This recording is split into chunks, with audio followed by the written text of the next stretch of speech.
Bonsoir François. Bonsoir Olivier. Il n'y a plus de club français en Ligue Europa. Une soirée très cruelle parce qu'on y a cru, que ce soit pour Marseille ou pour Saint-Etienne.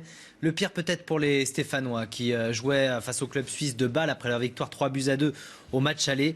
Les Verts qui jouaient en blanc ont dû s'incliner 2-1, mais vous allez voir le scénario complètement fou avec un premier but de Lucas Soufi pour Bâle. À ce moment-là, le club suisse est qualifié. 89e minute, Bayal Sall égalise. 89e minute. À ce moment-là, Saint-Etienne est qualifié. Eh bien, 1 minute plus tard, c'est terrible. Le même Zufi qui permet à Bâle de se qualifier. Vous allez me dire les buts. Ça suffit, non Zufi, voilà, c'est ça. Voilà, Saint-Etienne qui malheureusement est éliminé dès les 16e de finale. Ils y ont cru pendant une petite minute, les joueurs de Christophe Galtier.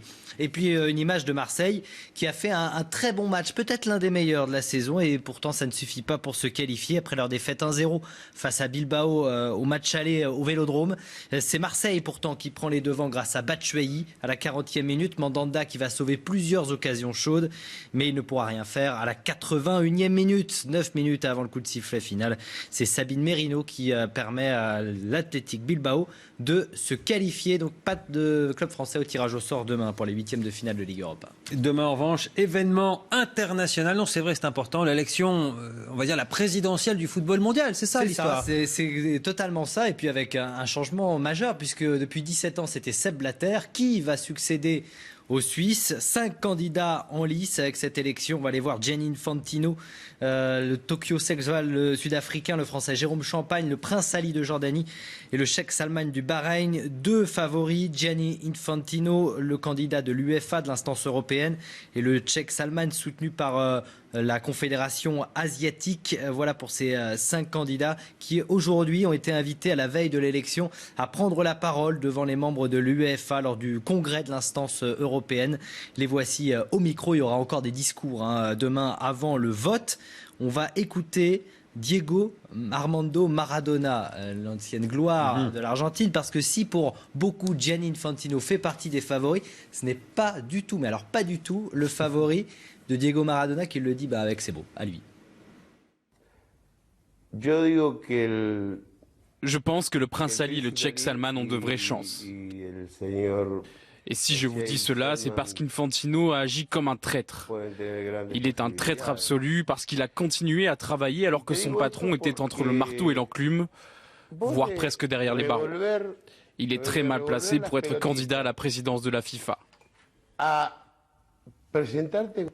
Infantino, le traître pour Diego Maradona. À prendre avec des pincettes, évidemment. Oui, évidemment. Diego Maradona, mais tout le monde l'aura compris. Alors, très loin de cette élection, puisque l'élection se tiendra à Zurich, on va en Afghanistan pour vous parler de ce petit enfant, Murtaza. Je vous en avais parlé, qui jouait avec un sac plastique en guise de maillot de football de Messi. Eh bien, il a reçu son maillot de la part de la star argentine. Ce petit garçon afghan de 5 ans qui est allé jusqu'à Kaboul avec ses parents pour recevoir le maillot et un ballon. Alors il s'était fait connaître évidemment du monde entier. Un peu de sous, non? Il a juste donné un maillot dédicacé. Alors, évidemment, c'est pas un peu moyen en fait. Effectivement, le voir comme ça, mais en même temps, c'était le souhait de ce petit garçon, à Murtaza, qui a quand même certainement été ravi d'obtenir ce maillot. Effectivement, c'est l'UNICEF. On va dire que c'est une belle opération de communication et que ça a coûté un maillot. Voilà. Au moins, il l'a fait. C'est mon mauvais esprit. C'est mon mauvais esprit.